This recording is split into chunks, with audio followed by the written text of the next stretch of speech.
Berikut ikhtisar data perjanjian sewa. Tanggal Oke, dimulainya leasing itu cukup 2 cukup. Januari. Oh, Ya, udah, Pak. ya Ya. cukup dulu. Ya, nggak lama. Nah, Dibaca aja dalam ini, coba sekilas. Sekarang yang leasingnya siapa leasingnya?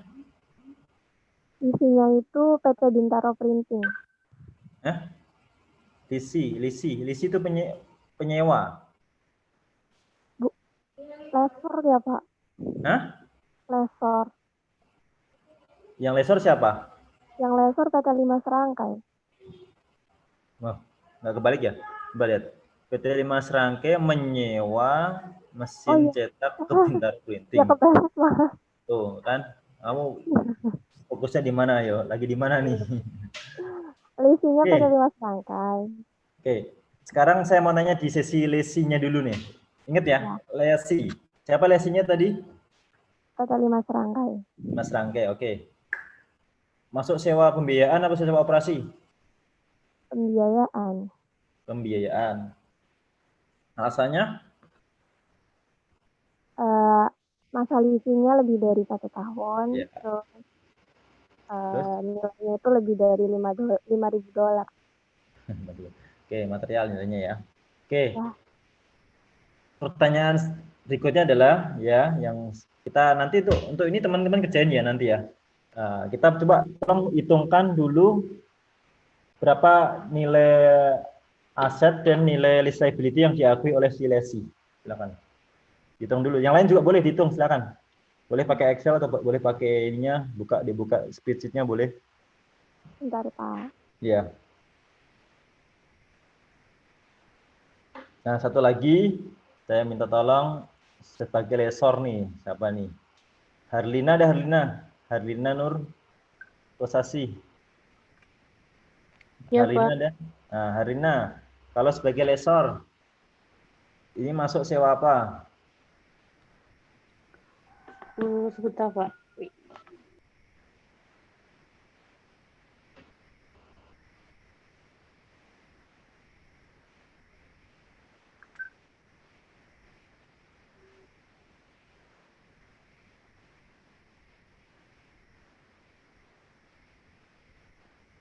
Kalau dari segi masa sewanya sama umur ekonomisnya dibandingkan dia sudah berapa persen?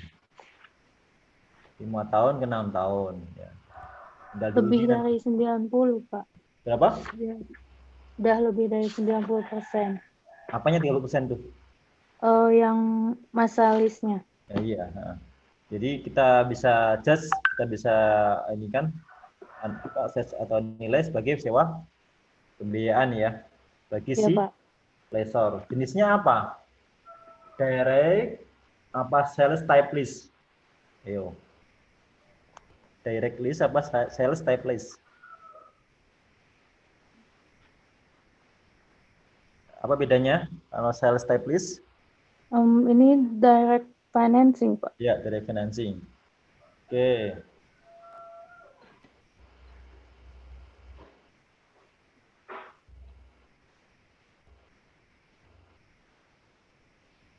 Coba sekarang hitung juga berapa nilai nilai pengakuan lease receivable dan receivable-nya ya, receivable-nya maksudnya ya. Berapa nilai pengakuan piutang sewanya oleh si siapa namanya? Oleh si lesor. Dan ini adalah Bintaro Printing. Ayo, silakan hitung juga. Ya, Pak.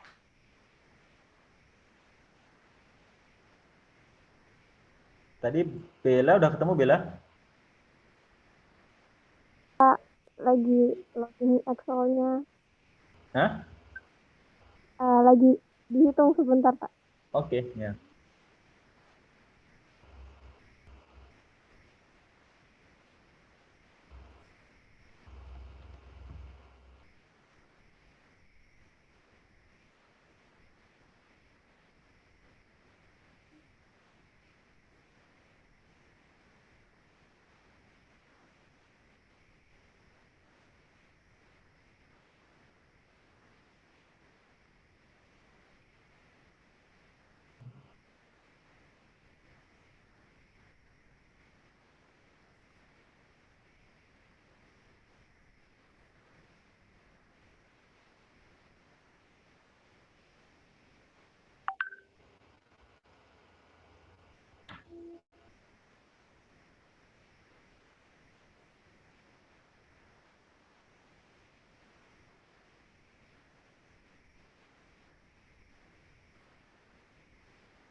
Oke, Pak.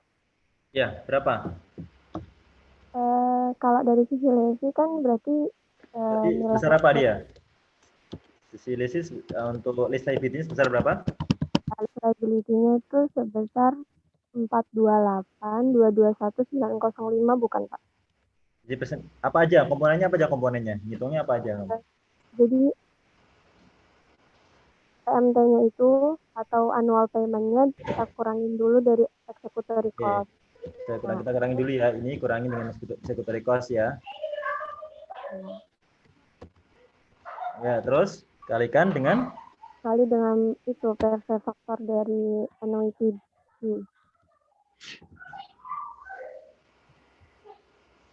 Nah, udah Pak itu karena dia unguaranteed. unguaranteed ya. Oke, jadi nggak ada ya. Jadi berapa nilainya? Temunya berapa tadi? 428.221.905. 4? Berapa? Implicit rate-nya 12% kan Pak? Kenapa? Bentar, Pak. Kenapa? 12. Faktornya berapa faktornya? Berapa faktornya ketemunya? Berapa? Kayaknya salah input. Coba. Ini faktornya saya ngitung ini. Bener nggak faktornya?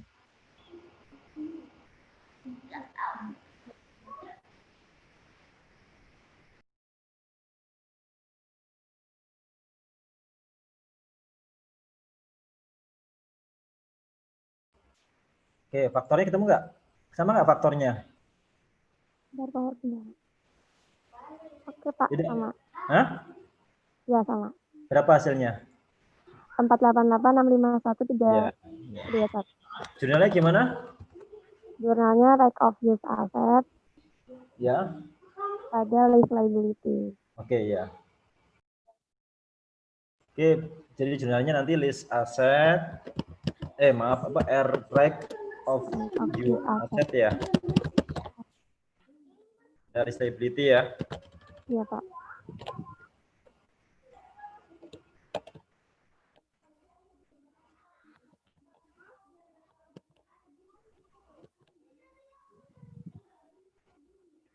Ya, ini jurnalnya ya.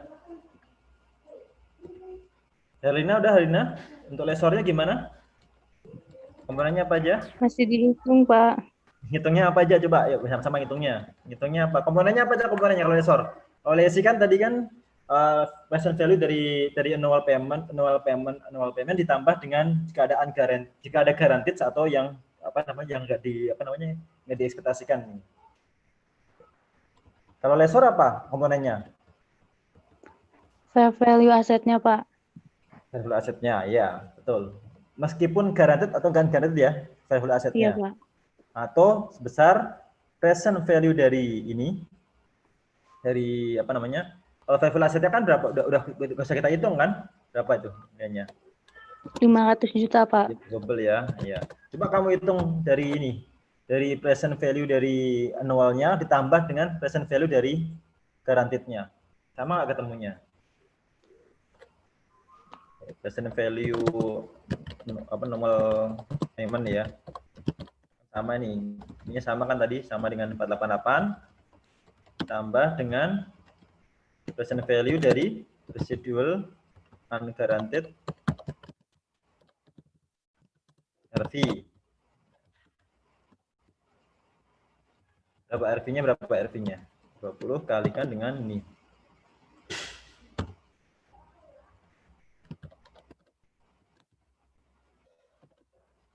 Ya, ini ya.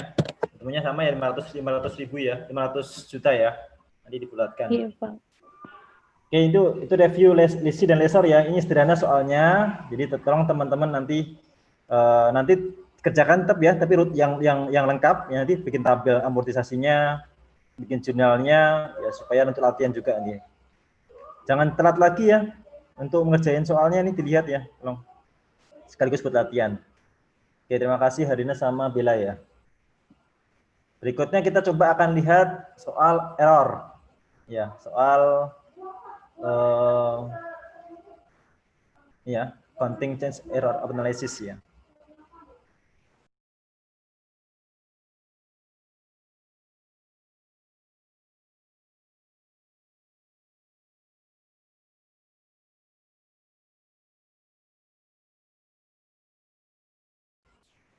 Oke, kita lihat ya, teman-teman ya.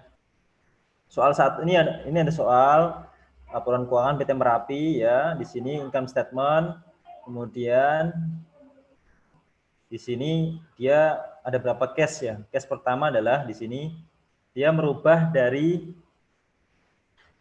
cost recovery menjadi ke percentage completion-nya. Berarti kan di sini dia 2015 udah mulai 2016 dan 2017. Ini sebenarnya kalau menurut saya kurang tepat ya. Harusnya di sini tetap ada angkanya di sini. Di sini tetap ada angkanya meskipun gross profitnya 0 ya. Nah, posisi pada saat perubahan dia di 2017. Di 2017 dia mulai melakukan perubahan ya. Perubahan. Sehingga yang kita nanti bikin adjustment adalah atas transaksi sebelum 2017-nya. Nah, saya coba ini saya sudah buatkan bikin ini. Nah, di sini. Nah, seperti ini ya, saya tampilannya ya, teman-teman ya. Jadi ini tampilan tabelnya ini. Seperti ini ya. Jadi ini 2015 cost recovery ya. Di 2017 dia selesai ya. 2017 selesai. Nah, kita posisi di sini posisi. Nah, saya minta tolong siapa nih? Anissa Fitri. Silakan Anissa Fitri. Ya, Anissa Fitri ada? ada Pak. Oke, gimana nih kalau ditanya itu bagaimana membuat perubahan jurnal atau adjustment terkait perubahan itu? Dicari dulu perbedaannya ya Pak. Hah? Di sini lihat berarti kan? Iya.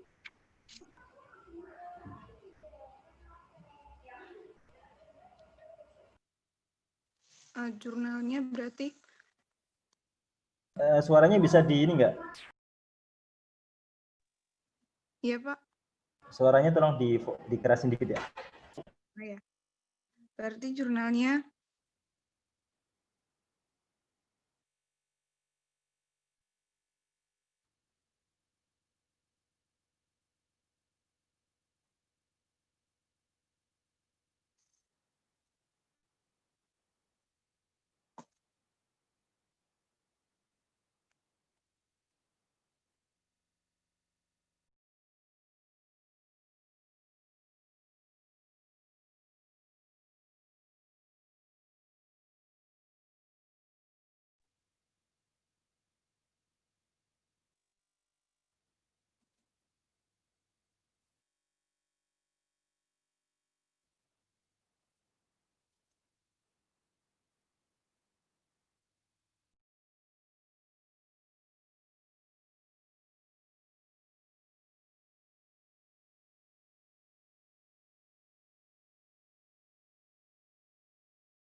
Anissa, jurnalnya gimana? CIP-nya 1.600.000. Ya, ini jurnal sini. Iya. Terus? Teksnya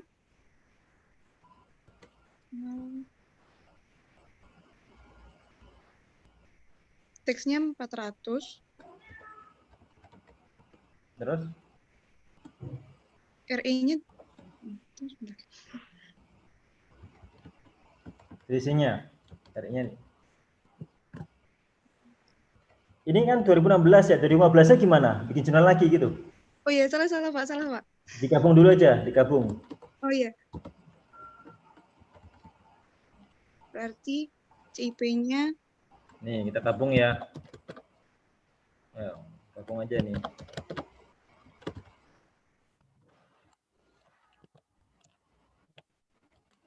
Berapa CIP-nya? CIP-nya 800.000. Gabung aja sekalian. Oh, 2.400.000. Nah, terus?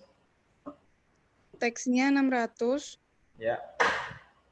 Berarti RE-nya 1.800.000, Pak. Iya. Oke, ini di awal 2017 ya. Sekarang bagaimana di akhir 2017? Kan dia masih pakai, asumsinya dia masih pakai cost recovery ya. Bikin jurnalnya gimana?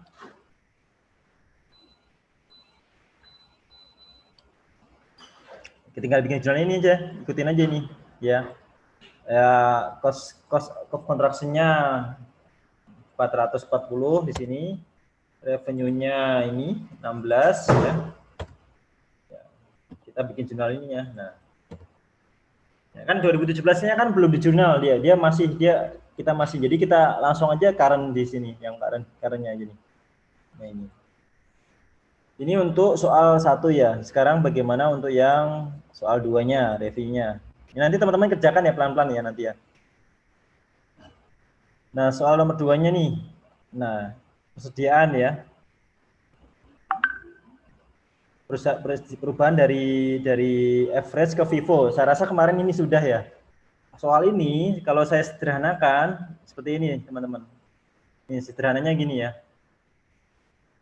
Jadi kita ambil ada inventory-nya nih. 500 ya ini. Awalnya dia menggunakan FIFO ya, ini kembali ke awalnya dia menggunakan FIFO ya. Dia menggunakan FIFO, kemudian apa namanya? Dirubah menjadi average ya. Posisinya dia posisi di 2017 ya, 2017.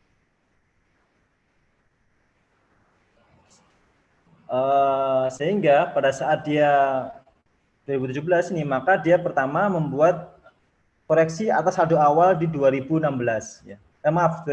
Saldo awal 2017. Saldo awal 2017 merupakan saldo akhir 2016. Latif Masruri ada? Latif Masruri? Ada? Latif Masruri, silakan. Lafif? Iya, Pak. Ya. Jadi kita diminta untuk membuat koreksi di 2017 ya. Jadi kita mulai 2017 sehingga atas saldo awal 2017-nya ini yang merupakan saldo akhir 2016 ini kita harus ubah nih. Gimana jurnalnya, jurnal saldo awal di 2017? 2017. Awalnya dia menggunakan FIFO ya, FIFO. Kemudian dia mengubah menjadi average-nya.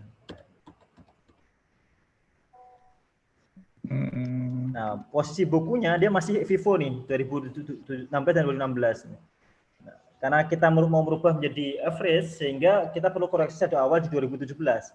Saldo awal 2017 itu saldo akhir 2016. Ya. Ada selisih nggak 2016 saldonya? 2 juta, Pak. Lebih besar lebih kecil? Kalau dirubah average? Lebih besar. Awalnya FIFO. Awalnya ya. Menjadi average. Kalau dirubah menjadi average menjadi lebih kecil, Pak. Lebih kecil ya. Nah, berarti jurnalnya gimana? Gimana jurnalnya? Berarti inventory-nya berkurang kan? Ya. Jadi ada jurnal di sini adalah ya kita ambil di sini ya. Inventory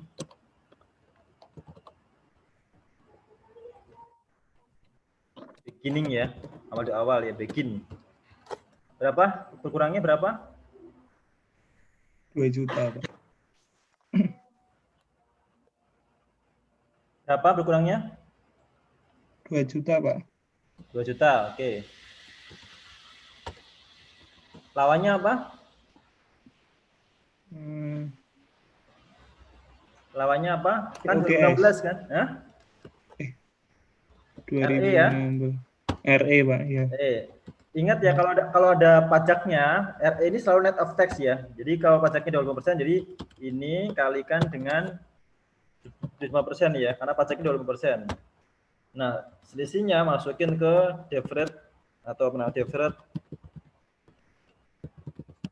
tax asset. Ya, selisihnya ini.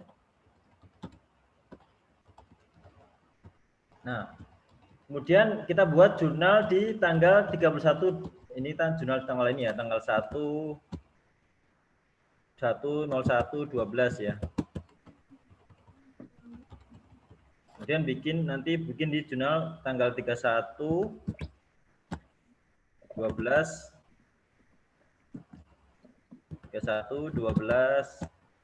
2000 berapa nih? 2017 ya. Ini maaf 2017 nih. Gimana jurnalnya di saldo di 2017 jurnalnya gimana saldo akhir?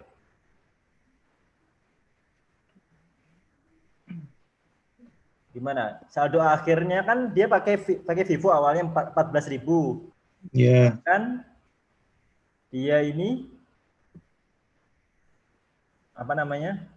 Dia ini ada ke average lebih kecil lebih besar. Kalau pakai Lebih average. kecil, Pak. Kecil. Berarti koreksi di saldo akhir kan? Iya. Saldo akhir inventory-nya kita bikin inventory, kalau ini begin kita ambil inventory yang ending ya. Ending, ya. Ending ya. Terus lawannya apa? COGS, Pak. COGS ya. Berapa? Ingat ya, ini nggak usah pakai pajak nih, karena ini masih tahun berjalan ya. Iya. Nah, jurnal ini nanti bisa digabung ya. Jurnal ini bisa digabung. Sebentar.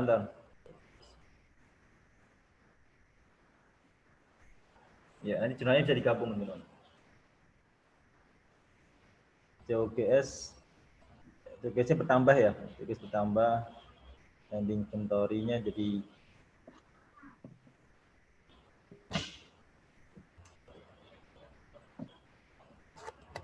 ya. Nah, nanti itu untuk soal ini, kemudian soal ketiga kita lihat. Ini adalah jadi perusahaan awalnya double declining berubah menjadi metode straight line ya, straight line. Awalnya dia pakai double declining di sini. Nah, kemudian pada tahun 2017 ya, dia menggunakan straight line, garis lurus. Kalau seperti ini, Gracia Monica, ada Gracia Monica? Gracia Monica? Gracia? Gracia ada Gracia?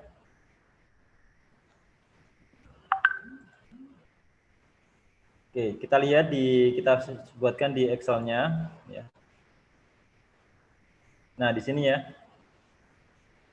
Di sini book value per awal 2017 ini udah ada ya.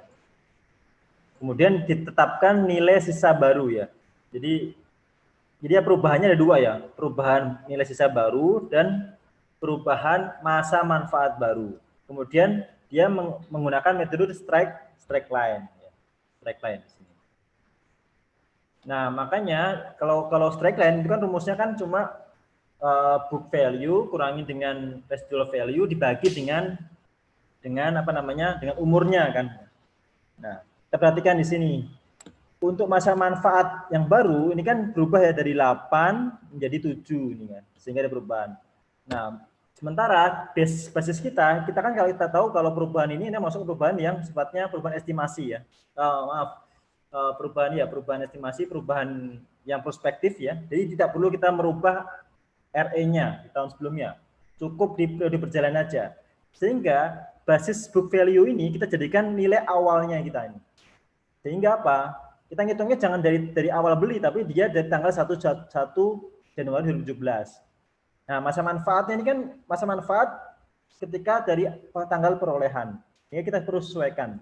Contoh, peralatan 1, dia manfaat barunya 7 tahun. Posisinya kita sekarang di 2017, awal 2017. Sementara dia beli di 2015, berarti sudah 2015, 2016, sudah 2 tahun yang terlampaui. Sehingga kita kurangkan 7 ini dikurangkan dengan 2. Nah, kemudian peralatan 2, dia beli 2014 Juli. Sekarang di 1 Januari 2017 sehingga berapa? Juli setengah ya. Kemudian 2015, 2016 di 2,5 ya. Ini kita jelasin aja, ini 2, ini 2,5 ya. Yang sudah terlampaui ya. Kemudian yang ini yang pelatihan 3 di 2016 17. 2016 1 ya, berarti 1. Nah, sehingga ini.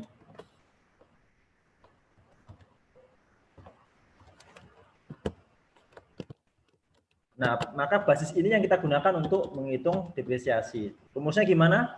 Tinggal ini aja. Book value dikurangin dengan residual value ya. Kita bagikan dengan masanya ini. Oke. Nah, itu teman-teman sedikit review. Izin bertanya, Pak. Ya, silakan. Review untuk yang ya. Untuk yang soal 3 ini, Pak. Saya suka bingung kadang-kadang tentang masa manfaat baru. Itu nggak akan mungkin kan ya, Pak, masa manfaat barunya itu start di ketika saat lagi, sebentar. Maaf, ulangi lagi gimana? ini, Pak, yang soal nomor 3, Pak. 3, ya. Nah, untuk soal-soal kedepannya atau soal nanti mungkin, Pak, itu nggak mungkin kan ya masa manfaatnya itu start di tahun itu juga. Misal nih, Pak, itu masa manfaatnya 8 tahun. Ya. Memang sih semisal ditulis di situ masa manfaat barunya 5 tahun misalnya, itu berarti tetap start dari awal kan ya, Pak? Bukan dari tahun itu misalnya. Atau ada kemungkinan bisa dari tahun itu, Pak? Ini kan kita kan prospektif ya. Apa? Kita kan prospektif, perubahannya prospektif ya. Prospektif ya. Kan kita saldo yang sudah terlewati kan kita nggak kita otak-atik lagi ya. Saldo akumulasinya sudah kita nggak otak-atik lagi. Sehingga kita akan ketemu angka ini, pasti akan ketemu book value yang baru. Nah, book value baru ini book value per 1 Januari 2017. Sementara kalau kita masih pakai ini kan ketika posisinya adalah ketika book value-nya masih cost di sini ya, masih cost di sini nih. Masih cost di sini. Jadi pada sini. Sedangkan kita kan prospektif, kita nggak merubah yang lalu biarin aja. Sehingga mau nggak mau kita harus tahu kalau book value-nya ini. Maksudnya gimana? Maksud saya masa manfaatnya dari keterangan soal itu nggak mungkin dari start tahun itu kan, Pak? Maksudnya kayak misalnya itu 7 tahun lagi ke depan, enggak kan, Pak? Sejak saat beli itu kan? Iya, saat beli, betul. Dan semua bentuk soal bakal gitu kan ya, Pak? Nggak ada yang misalnya sisa 2 tahun, berarti itu 2 tahun sejak awal gitu, bukan 2 tahun sejak tahun ini. Gimana simulasinya coba? Gimana? Coba bikin simulasinya gimana? Misalnya simulasinya, Pak, masa manfaat awal itu 8 kan di situ kan, Pak?